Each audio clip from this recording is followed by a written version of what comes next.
Welcome. പുതിയൊരു വീഡിയോയിലേക്ക് സ്വാഗതം. ഇന്ന് നോക്കുന്നത് റിലേഷൻഷിപ്പ് റീഡിംഗ് ആണ്. നിങ്ങളുടെ വ്യക്തിയുടെ മനസ്സിലുള്ളൊരു ട്രൂ ഫീലിങ്സ് എന്താണ്? ആ വ്യക്തി ഇപ്പോൾ കടന്നുപോയിക്കൊണ്ടിരിക്കുന്ന സാഹചര്യം, ആ വ്യക്തി അടുത്ത് തന്നെ എടുക്കാനുള്ള തീരുമാനങ്ങൾ എന്തൊക്കെയായിരിക്കും എന്നുള്ളൊരു കാര്യമാണ് നോക്കുന്നത്. അപ്പോൾ ഇതൊരു കളക്റ്റീവ് റീഡിംഗ് ആണ്. അപ്പോൾ നിങ്ങളുമായിട്ട് റെസനേറ്റ് ചെയ്യുന്ന എനർജീസ് വരാണെങ്കിൽ മാത്രം സ്വീകരിക്കാനായിട്ട് ശ്രദ്ധിക്കുക. നിങ്ങൾക്ക് പേഴ്സണൽ റീഡിംഗ് ആഗ്രഹിക്കുന്നുണ്ടെങ്കിൽ സ്ക്രീനിൽ കാണുന്ന നമ്പറിൽ വാട്സപ്പ് മെസ്സേജ് ത്രൂ കോൺടാക്റ്റ് ചെയ്യാവുന്നതാണ്. അപ്പോൾ എന്തായാലും റീഡിങ്ങിലേക്ക് കടക്കാം.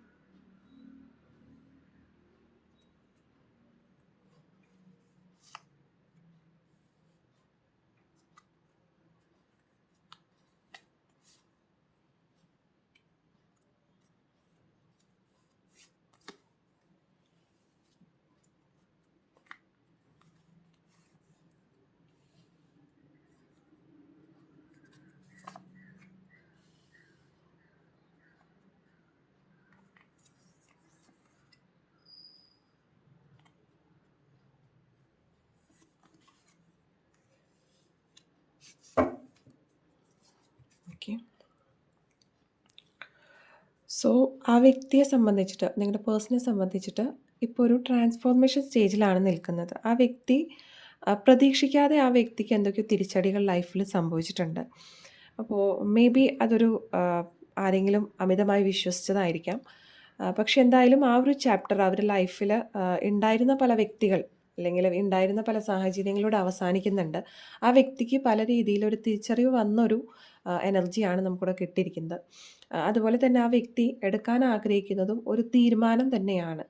അത് നിങ്ങളുടെ റിലേഷൻഷിപ്പിലായാലും അവർക്ക് പറ്റിയ എന്തെങ്കിലും തെറ്റുകളിലാണെങ്കിലും അത് തിരുത്താനും ഒരു ഉടനെ തന്നെ ഒരു ഡിസിഷനിലേക്ക് പോകാനാണ് ആ വ്യക്തി ഇപ്പോൾ ആഗ്രഹിക്കുന്നത്. അതുപോലെ തന്നെ ആ വ്യക്തിയെ സംബന്ധിച്ചിട്ട് അവർക്ക് പറ്റിയ മിസ്റ്റേക്സ് അല്ലെങ്കിൽ അവർക്ക് എവിടെയാണ് ഒരു മിസ്ബാലൻസ് സംഭവിച്ചത് അതിനെക്കുറിച്ചിട്ട് ആ വ്യക്തി ഒരുപാട് ചിന്തിക്കുന്നുണ്ട്. അവരിൽ വരുത്തേണ്ട മാറ്റങ്ങളെ പറ്റിയിട്ടും ആ വ്യക്തി നന്നായിട്ട് ഇവിടെ ചിന്തിക്കുന്നുണ്ട്. അവർക്ക് എന്താണ് എങ്ങനെയാണ് ഇനി മുന്നോട്ട് പോകേണ്ടത് എന്നുള്ളൊരു ഐഡിയയും കാര്യങ്ങളും ഇല്ലാത്തൊരവസ്ഥയിലൂടെയൊക്കെ ആ വ്യക്തി പോയിട്ടുണ്ടെങ്കിൽ ഇപ്പോൾ അവർ മറ്റുള്ളവരിൽ നിന്ന് സജഷൻ എടുക്കുന്നതിനേക്കാളും കൂടുതലായിട്ട് സ്വന്തമായിട്ട് ഒരു തനിയെ ഇരുന്നു കൊണ്ട് അല്ലെങ്കിൽ തനിയെ ഒരു ഡിസിഷൻ എടുക്കാനായിട്ടാണ് ആ വ്യക്തി ഇപ്പോൾ ആഗ്രഹിക്കുന്നത്.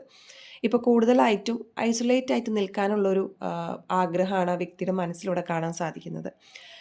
ഇപ്പോൾ ഒരു ഡൗൺ സ്റ്റേജിൽ അല്ലെങ്കിൽ ഒരു നെഗറ്റീവായിട്ടുള്ളൊരു എൻവിയോൺമെൻറ്റിൽ നിന്ന് പുറത്ത് വന്ന ഒരു സിറ്റുവേഷനിലാണ് ഈ വ്യക്തിയെ കാണാൻ സാധിക്കുന്നത്. അപ്പോൾ സ്വാഭാവികമായിട്ട് ആ വ്യക്തി ഈ ഒരു ടൈമിൽ ചിലപ്പോൾ നിങ്ങളുടെ അടുത്തുള്ളൊരു കോണ്ടാക്റ്റ് എന്ന് പറയുമ്പോൾ ഒന്ന് വിട്ട് നിൽക്കുന്നതായിട്ടൊക്കെ നിങ്ങൾക്ക് ഫീൽ ചെയ്യുന്നുണ്ടാവാം. ആ വ്യക്തി എന്തായാലും ലൈഫിൽ ഒരു തിരിച്ചടി എന്തായാലും ആ വ്യക്തിക്ക് ഉണ്ടായിട്ടുണ്ട്. അതുപോലെ തന്നെ ആ വ്യക്തി ഇനി എടുക്കാൻ ആഗ്രഹിക്കുന്നത് അല്ലെങ്കിൽ ആ വ്യക്തി ഇനി നെക്സ്റ്റ് പോകുന്ന ഒരു സ്റ്റെപ്പ് എന്ന് പറയുമ്പോൾ കുറച്ചും കൂടിയും നല്ലൊരു വളരെ ഇമോഷണലായി പോകാതെ വളരെ പ്രാക്ടിക്കലായിട്ടുള്ള സ്റ്റെപ്പിലേക്കാണ് ആ വ്യക്തി പോകുന്നത്. അതുപോലെ തന്നെ ഇതുവരെ ഒരു എല്ലാ ഡിസിഷൻ എടുക്കാൻ ഒരു പവർഫുൾ അല്ലാത്തൊരു വ്യക്തിയാണെങ്കിൽ ഇനി ഒരുപാട് പവർഫുൾ ആയിട്ടുള്ള ഡിസിഷൻസുമായിട്ട് നല്ല സ്ട്രോങ് ആയിട്ടുള്ള പേഴ്സണാലിറ്റി ആയിട്ടാണ് നിങ്ങളുടെ ആ ഒരു പേഴ്സൺ മാറാൻ പോകുന്നത്. ആ വ്യക്തിയുടെ ലൈഫിൽ പല പാറ്റേൺസും ഒരുപോലെ റിപ്പീറ്റ് ആയിട്ടുള്ള അവസരങ്ങൾ ഉണ്ടായിട്ടുണ്ട്. അത് റിലേഷൻഷിപ്പിൻ്റെ കാര്യത്തിലായിരിക്കാം, അവരുടെ ഫിനാൻഷ്യലായ കാര്യങ്ങളായിരിക്കാം, കരിയറിലായിരിക്കാം. പക്ഷേ എന്തൊക്കെയോ അവർക്ക് ഒരു ഇന്നർ ചൈൽഡ് അല്ലെങ്കിൽ ഒരു പാസ്റ്റ് ട്രോമ അവരെ എഗെയിൻ ഫോളോ ചെയ്തുകൊണ്ടിരിക്കുന്നുണ്ട്. അപ്പോൾ എപ്പോഴും ആ വ്യക്തി ആ ഒരു കാര്യത്തെക്കുറിച്ചിട്ട് കമ്പയർ ചെയ്യുന്നു. അതിപ്പോൾ റിലേഷൻഷിപ്പിലാണെങ്കിൽ അവർക്ക് പാസ്റ്റ് ഉണ്ടായിരുന്ന എന്തെങ്കിലും റിലേഷൻഷിപ്പ് ട്രോമാസ് ആയിരിക്കാം. അപ്പോൾ എന്തൊരു കാര്യത്തിലും ആ വ്യക്തിക്ക് നല്ല രീതിയിൽ എല്ലാ കാര്യങ്ങളും പോകുകയാണെങ്കിൽ ഒരു പോസിറ്റീവായിട്ട് ഇരിക്കുകയാണെങ്കിൽ കൂടി ഇടയ്ക്ക് ഒരു നെഗറ്റിവിറ്റി ആ വ്യക്തിയുടെ മൈൻഡിലേക്ക് കയറി വരുന്നുണ്ട്. അപ്പോൾ എപ്പോഴും ഒരു സെൽഫ് പ്രൊട്ടക്റ്റഡ് ആയിട്ട്, കാരണം ഇനിയും ഒരു വീഴ്ച അല്ലെങ്കിൽ ഇനിയും ഒരു അങ്ങനത്തെ ഒരു അവസ്ഥ വരാണെങ്കിൽ അത് ഫേസ് ചെയ്യാൻ സാധിക്കില്ല എന്നതുകൊണ്ട് തന്നെ എപ്പോഴും ഒരു പ്രൊട്ടക്റ്റീവ് ആയിട്ടുള്ളൊരു ബിഹേവിയറോട് കൂടിയിട്ടാണ് ഈ വ്യക്തി പെരുമാറുന്നത്. ഈ വ്യക്തിയെ സംബന്ധിച്ചിട്ട് ഒരു ക്വാളിറ്റി എന്ന് പറയുമ്പോൾ അവർക്ക് എത്രയൊക്കെ തളർച്ചകൾ സംഭവിച്ചാലും അല്ലെങ്കിൽ ലൈഫിൽ എന്തൊക്കെ ബിറ്ററായിട്ടുള്ള എക്സ്പീരിയൻസസ് വന്നാലും അവരതിനൊക്കെ ചെറുത്ത് നിൽക്കുന്ന ഒരു സ്ട്രെങ്ത് അവരെ ലൈഫിലുണ്ട്. അവരെന്ത് സാഹചര്യത്തിലും അനുകൂലമായിട്ട് അല്ലെങ്കിൽ ഒരു നെഗറ്റീവായി പോകുകയാണെങ്കിൽ കൂടി പിന്നീട് അത് പോസിറ്റീവിലേക്ക് മാറ്റാനുള്ളൊരു കഴിവ് അവരെ സംബന്ധിച്ചിട്ടുണ്ട്. എത്രയൊക്കെ പ്രശ്നങ്ങളുണ്ടെങ്കിലും അതിനെ ചെറുത്ത് നിൽക്കാനുള്ളൊരു ശക്തി ഈ വ്യക്തിയെ സംബന്ധിച്ചിട്ടുണ്ട്. ഈ വ്യക്തി ആഗ്രഹിക്കുന്നത് നിങ്ങളും ഒത്തുള്ളൊരു ഫാമിലി ലൈഫാണ്. ഒരു സേഫ് ആൻഡ് സെക്യൂർ ആയിട്ടുള്ളൊരു ഫാമിലി ലൈഫ് തന്നെയാണ് ഈ വ്യക്തി നിങ്ങളുമായിട്ട് ആഗ്രഹിക്കുന്നത്.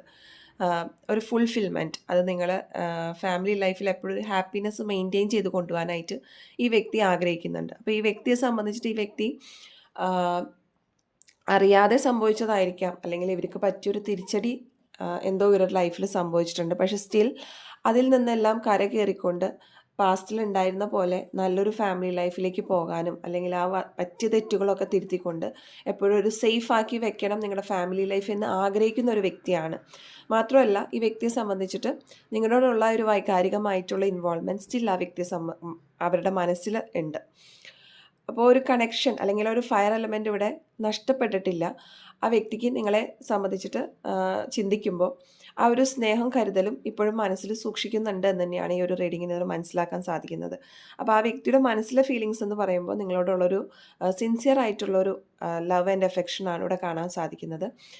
എന്തായാലും ആ വ്യക്തി ഇപ്പോൾ എന്തെങ്കിലും ഒരു നോ കോണ്ടാക്ട് സിറ്റുവേഷനിലൊക്കെ നിങ്ങൾ പോകുകയാണെങ്കിൽ ഉടനെ തന്നെ അതിൽ നിന്ന് റിക്കവർ ചെയ്ത് ആ വ്യക്തി വരുന്നതാണ്. അതിൽ നിന്നും ഒരു ട്രോമയാണ് ആ വ്യക്തിക്ക് സംഭവിച്ചിരിക്കുന്നത്. അത് ഒരു ഐസൊലേറ്റ് ആയിട്ട് ഇരിക്കാനും അല്ലെങ്കിൽ ഒരു കോണ്ടാക്ട് സിറ്റുവേഷനിലേക്ക് വരാനൊക്കെ ഒരു വ്യക്തിയെ സംബന്ധിച്ചിട്ടൊരു മടിയും കാര്യങ്ങളുണ്ടാകാം. പക്ഷേ എന്തായാലും നിയർ ഫ്യൂച്ചറിൽ ആ വ്യക്തി നല്ല രീതിയിൽ തന്നെ ഒരു സ്ട്രെങ്ത് ആർജിച്ചുകൊണ്ട് വരുന്നൊരു എനർജിയാണ് നമുക്കിവിടെ കിട്ടിയിരിക്കുന്നത്. അപ്പോൾ ഇതാണ് ഇന്നത്തെ റീഡിംഗ്. വീഡിയോ ഇഷ്ടപ്പെട്ടുവെങ്കിൽ തീർച്ചയായിട്ടും ലൈക്ക് ചെയ്യാനും ഷെയർ ചെയ്യാനും ചാനൽ സബ്സ്ക്രൈബ് ചെയ്യാനും മറക്കരുത്. എല്ലാവർക്കും ഒരു ശുഭദിനം നേരുന്നു.